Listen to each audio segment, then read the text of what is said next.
say I'm playing, but it was like Will Smith. I was a big Will Smith fan growing up with my cassette, and it'll be like, welcome to Miami, Mighty.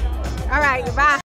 The song that made me fall in love with hip hop, I really want to say like Tupac, Dear Mama. I feel like that was like one of the ones that really hit me. My mom used to play Tupac a lot. She used to play when I was a little kid. So I used to hear it growing up. And once I got older, I could understand it more. So I think that was really one of the ones that made me fall in love with hip hop. Yeah, it was Rapper's Delight, Sugarhill Gang. But the first rap song that ever stood out in my head was Sucker MCs. I'd never heard this record. And I thought I was up on everything at the time. And we were on a 6th grade class trip in Long Island, and everybody was singing it word for word. And they must have played that record 24 times on our class trip. Yeah, now I would say Run DMC, Sucker MCs. The first hip hop record I ever heard that went viral at the time was The Message by Grandmaster Flash and the Furious Five. I remember coming down the projects one day and every apartment, everywhere was playing it. I was like, yo, this is crazy. It's like a jungle sometimes. It makes me wonder how I keep from going under. I grew up in hip hop. I couldn't go. I used to look out my window, 7 years old, looking at the parties in the block and the jams, staring out my window, seeing the older guys playing hip hop on their boombox in front of the building. My brother was a crate boy. All right, so back in the days, there were no computers. There were no Serato. It was vinyl. So now the biggest honor you can have in life is being a crate boy, carrying the milk crates that were full of vinyl. And he was a crate boy for Grandmaster Flash. So any party Grandmaster Flash did, my brother was the crate boy. And he would come back. They wouldn't pay him in money. They would pay him with flyers to the next party. And he would give them out for free, but he was down. And so when you talk about Africa Bambaataa, Kool Herc, Grandmaster Flash, these are the 3 founding fathers of the whole culture. I mean, I'm there. Africa Bambaataa, Planet Rock. That was a huge record growing up in Florida. I'm a huge Miami bass fan. I loved 2 Live Crew. Probably the first thing I ever bought was a cassette single of Diggable Planets, Rebirth of Slick. Loved that record. Farside's first album, that was when I first started getting into it when I was like 11, 12 years old. And yeah, as a music aficionado, I think hip-hop production has always been an inspiration for me. Microphone Fiend by Rakim. And not just so much the song by itself, but also like the visuals. You know what I'm saying? The Microphone Fiend video was in black and white, very distinct, very sharp. It looked very imposing. You know what I'm saying? As Eric B always looked very stoic in the background, right? Kind of a thing. But, you know, Rakim just looked so damn cool. You know what I'm saying? And I was like, man, I want to be able to walk into a room of people and be that cool when I walk in the room. And I felt like rap was probably the easiest path to get into that level of coolness, you know? I remember sitting in my back bedroom at my mom's house, you know what I'm saying, watching TV and watching that video come on. It probably would have had come on either Yo MTV Raps or Rap City.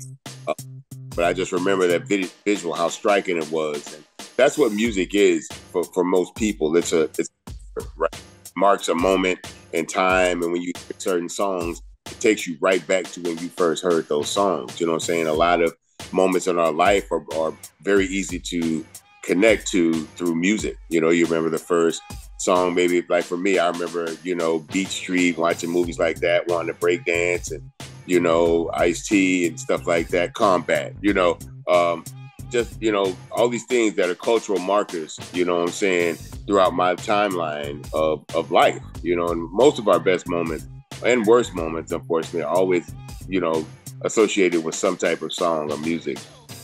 It would have to be Pull Over by Trina, and I don't know, that's like top tier hoochie. My pop's got a song called Can't Nobody Hold Me Down, that's hard, and that resonated with me for sure. But then also when I seen like A$AP Rocky and his whole crew, all his friends like having fun doing it, that also inspired me too. You could tell they was doing something they love. Like me, when I make music, I really just have fun. And that's what I feel like, you know, the A$AP mob was on. It was Ambition of a Rider, Tupac, and Coolio, Gangsta Paradise. Yeah, I was still in Morocco. Yeah, I didn't even understand what they were saying. But that's why when I make music now, I kind of like, you know, I get a lot of overseas, probably more overseas love than here because I know what it feels like to be a kid over there and listening to things and just like not understanding and you know, so I got a chance to be on both sides of the world. It was more of a lifestyle. It was more of something new, you know. It was more of something new. It was more something that it was just in your face. Just in your face and just like, you can't explain it, you know what I'm saying? Just like, it's a feeling. It's a feeling. It's like certain records you hear sometimes from a new artist, you don't even know who the artist is, and might hear it on the radio. You just turn around and be like, yo, who is that? What is that? You know what I'm saying? Certain things you just can't explain. You know, if somebody had explanation for it, everybody would be able to do it and tap into that information. Yeah. There's no type of information, just sonically just being hooked to something like it's a drug, you know what I'm saying? Just grabs your ear, your body just twists. You're just like, oh my God, what is that? And I feel like that was the moments for me when I heard Tupac, Ambition of a Rider and Coolio. The first rap song I either fell in love with was either, so I remember my older cousins playing 2 Live Crew, Luke Skywalker. I remember, like, you know, it was obviously there was a lot of profanity and a lot of, but I enjoyed that music. And shortly after that, I was introduced to Too Short and NWA, I want to say, and my life has been changed, you know, ever since. It's a bunch of songs, but it was one song that I kind of like, I had to memorize. It's 2 songs I had to memorize. It was Gangsta Gangsta from NWA, which was kind of later, but my very first record was My Philosophy from Boogie Down Production, KRS-One. My Philosophy was like the first song everybody wanted to rap together. It was off the chain, but the lyric, the wordplay, in about 4 seconds, a teacher begin to speak, and KRS-One just go off, man. I think that's his best song he ever made. NWA, at that time, it was the group that you wasn't allowed to hear. You know, you heard a lot about them, but your parents really didn't want you listening to that. So it was one of them things, when I got away with the fellas, I got an opportunity to really listen to it.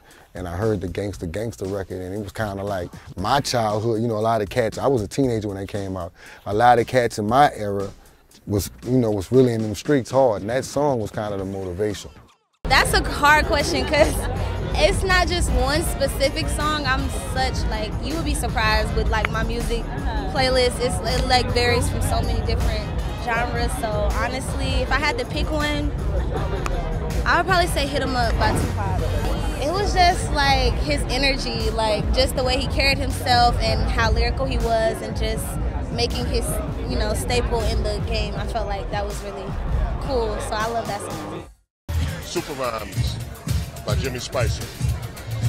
Like a 16-minute song, I knew that by heart. Didn't know my homework, but I knew that song. I think I might have been like maybe 11 or something like that. I can't remember. You know, I had heard, you know, Rapper's Delight, Funky 4+1 More, but when this song came out, just the way that Jimmy Spicer was styling on him, you know, telling the story about Dracula and the story about Aladdin and all that, it was just, you know, I just thought it was just real slick. When it comes to hip hop, people always ask me, like, what is the first song I heard? And I actually didn't hear a song first. I actually came across a comedian by the name of Nipsey Russell. And the thing about it was he had the ability to rhyme at any time. So that was my first encounter with loving what would become hip hop. Because this way of having this certain cadence, this way of being able to do these certain rhymes and things was just incredible to me. So for me, it would have to be, you know, Nipsey Russell. And for some people in hip hop, they're like, well, what do you mean Nipsey Russell? I'm like, how could you not say him? Like, he was able to freestyle every day, all day. And that's like who I am. And that's what I do still today. So I give credit to where credit is due. Now, when it comes to a musical background and a hip hop record itself, I would say the very first one that I heard was definitely Sugarhill Gang, and then came across Super Rhymes by Jimmy Spicer. But it would be Sugarhill Gang because I think that was like the first hip hop record that everybody's parents purchased. So if you were born in the 70s, that was the first hip hop record that was bought in your home, where it became the party song for everyone. So yeah, absolutely. I remember when my sister came home and told me about a guy named DJ Hollywood, who we consider the first real MC. And she came home and told me about a rap he had. And the rap went ding-a-ding-a-ding, da-dong, da-dong, dong, da-dang, da-dang, dang, da-ding, da-dong, dong, to the hip hop. And I turned around and I said, teach me that, show me. And after that, it's been me and hip hop since that point. The first song I ever heard was Rapper's Delight, 1979. And that was that was a playover. You know? That was a playover of a R&B song back in the days. I think it was Nile Rodgers. Oh, a good time. Dun, dun, dun, dun, dun, dun, we all have. You know what I'm saying? It's crazy, man. It's crazy. It's crazy. I was at Franklin Junior High and just on my way to school, and they wasn't playing hip hop at that time. It was just, they played, you know, R&B and soul. And I think that was the first hip hop. I know that was for sure the first hip hop song ever played. So I think I'm going to school or something, or somebody had it in a, you know, back then we had boom boxes. So, you know, maybe somebody had, I just know I was in the 7th grade and I was at Franklin Junior High in Vallejo, California. And it was, you know, hip to the hip hop, you know, stop a rocket to the bang bang boogie, say up, jump the boogie to the rhythm of the boogie to beat. Now so far you know what I'm saying? It's like, it was gassy, you know what I'm saying? I was like, this is hard. You know, I was like, I'm hooked. From then on, I loved rap. I wanted to be a rapper. In 1979, when I first heard the Sugarhill Gang, I wanted to be a rapper. So I would play around with it, you know, rap other people's songs from New York, you know, Run DMC, me and Be Legit and us. We used to wear the Run DMC hats. We grew up on New York rap. You know what I'm saying? All of us did. You know, we wanted to wear the big donkey ropes and everything like that. You know what I'm saying? We wanted to be hip hop. We wanted to break dance. We did it all. You know, that's just the era I'm from. You know what I'm saying? But yeah, man, that just changed everything when we heard that, the Sugarhill Gang. Next thing you know, you're hearing, you know, Grandmaster Flash and them and the Furious Five, and, you know, Run DMC and Curtis Blow and them, and, you understand me, and Roxanne and, you know, and Kango and them from UTFO and all them going crazy. You feel me? The very first time I ever heard a rap song in my life would have had to have been my dad, for sure. He is a rapper, was a rapper. I grew up kind of watching him in the studio when I was in Baltimore, and the very first thing that I ever recorded in my life I did at 4 years old. So it was like watching him do his thing, and then there was a moment where he was just like, okay, I got, you know, a little opening right here, you're gonna say this, say that, and we're gonna listen back. And it's crazy because I don't remember that many things from like being 4, 5, 6 years old, but I remember for sure being like, when I grow up, I'm gonna be somebody. I'm gonna believe in God. I'm gonna believe in me, and that was pretty much it. But I did that on wax on his song, and that was probably the first time that I like internalized, like, okay, I'm on a song. I'm on a rap song. To me, I'm rapping, and yeah, that was 96, maybe like 95 or 96. Who was your dad's rapper name? Flo, FL, yep. Flo, Ricardo Flo, Rick Flo, however you wanna stylize it, but yeah, FLO, and FLO stood for Lord Only. One of my favorite songs was like Timbaland and Aaliyah, Try Again. And that was like, I just remember like my childhood, that was like one of the songs that really stuck out to me and just made me like, I knew every dance move, I knew everything. I emulated that song. Like fully embodied. Yeah, I was like, this is me. The first hip hop song I ever heard was probably Rapper's Delight. I'm a little older, so I grew up, I was in middle school when breakdancing was huge.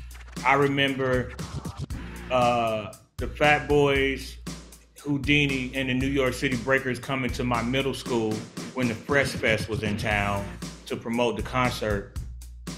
And that made me, after that, I was just blown away by seeing breakers, like real New York breakers right there in front of me, and seeing the Fat Boys right there in front of me. Houdini right there in front of me. And from there, like I might have been a fan of rap before, but from there I've never been to a rap concert. I've never seen rappers in person, maybe just in the magazines. And that turned me into like, I was just a super fan of hip hop. I do remember buying my first hip hop record was Run DMC. I think it was the album with Sucker MCs on it.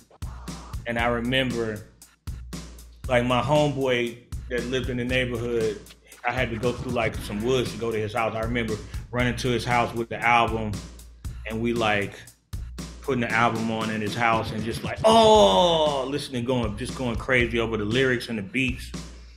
And yeah, man, I've been around for a long time. I've seen the growth of hip hop, you know. I've seen the evolution. I've seen all of the different changes. I've seen all of the different areas of the country have their time and shine. And I've also been a part of it. So yeah, it's crazy. Yeah, I was probably like 10 or 11 years old. Yeah, Rapper's Delight. You know, I heard Rapper's Delight, and I remember the verses, remember the lyrics of the song. I remember it like it was yesterday. I just started learning the song like crazy. You know what I mean? And I never knew that it was gonna take me on this journey, but I definitely remember listening to that song.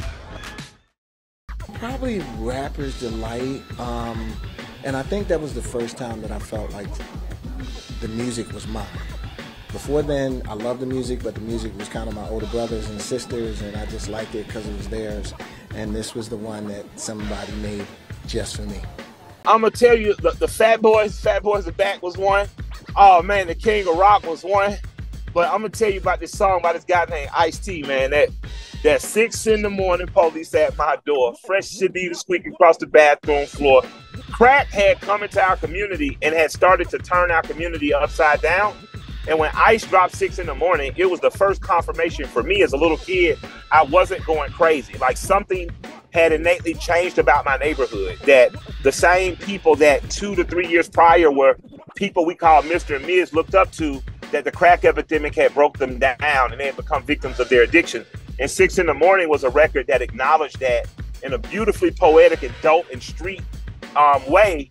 And I don't think Ice always gets his credit, not for being just a dope rapper, but one of the foremost thinkers and storytellers in those first 4 albums he dropped, man. And so first of all, just salutes to Ice-T for that. And that 6 in the morning record, it confirmed all of my youthful suspicions that the world had changed and was never going to be the same again.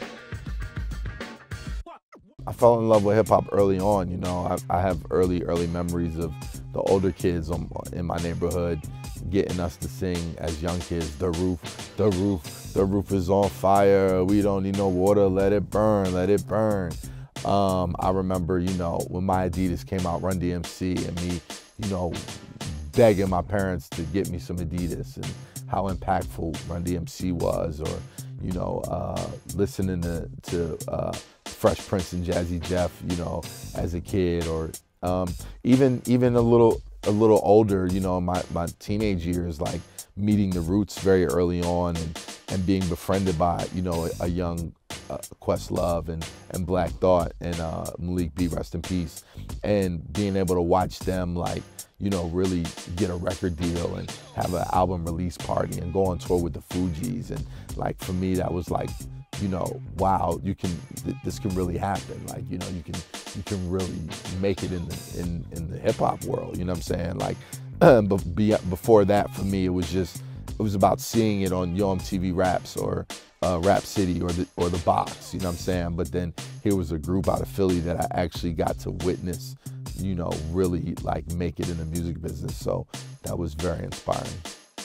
I grew up with soul music. You know, my dad was a soul singer. My grandfather played trumpet. So I always grew up with soul music around the house. So when hip hop initially came out, in our style of hip hop, I was right there. My uncle was Bill Curtis, which is the leader of the Fatback Band. They was the first to make a first rap record before Rappers Delight came out. They made Personality Jock, and then Rappers Delight came out. The world think Rappers Delight was the first rap record, but it was Personality Jock, and my uncle was my family. He's the one that did it. So, you know, I always been around it, and that's what made me being so infectious in it because I've seen every level and every ever of it into where I'm at right now. And I took all those things and brought it to me on stage right now. When you see me on stage, you can see all those things wrapped up in me. The first rap song that I heard would be Rapper's Delight, as far as what we call hip hop. You know, for us, it was Rapper's Delight. Then there was a lot of stuff from Sugarhill Records. It was early Curtis Blow, and records like Spoonie G, Grandmaster Flash, anything that was Sugarhill. But then there was some other stuff coming out on some other independent labels, like right around 1980. That was where it started for me, officially hip hop. So when Rapper's Delight hit, I was 14. I might have been 13, 79. And it was like 15 minutes long. And, I'd be at Pop's house, kind of like just bumping with the loud stereo, just becoming it. And pretty much the next year, 1980, when the record started flowing, I was instantly like, I gravitated towards the beatbox. I had to get a radio with 2 speakers. That was mandatory. So I was early on the bandwagon on that, just having the radio that needed 8D batteries and you drain the batteries every day. I was that guy. And I started in 1980 when they first started releasing 12-inch singles, hip hop records. I was already, as a kid of all ages, like from 8, 9, 10, getting my little $1 for the candy to go get some candy and taking my $1 and buy a 45 and just buy the hottest song on the radio. That's what I was doing when hip hop came out. 81, 1980, I was just the radio guy, high school, and just, trying to get every record that came out on Tuesday. First time I listened to a rap song, verbatim, I'll give you an amazing story. I'm a sophomore in college. It's 1979, October. I would get on the mic, right? And the hottest record that year was Good Times. I get on the mic, right? Just to sit whack down, messing up my dance as I'm dancing with some chick at a party. So Good Times is playing. I get on the mic, I rock the house, right? All of a sudden, I hear words behind me as I'm rocking. I lip sync. The words keep going, rocking for like 20 minutes. After it's all over, cats is giving me high pounds, like, yo, you went on and on to the break. That's what, back then is like how long you could rap. You went on and on to the break of dawn, dog, man. You rocked, you even changed your voices. I said, yeah. I went and turned to the DJ. I looked up, there was a red label, said, Sugarhill Gang, Rapper's Delight.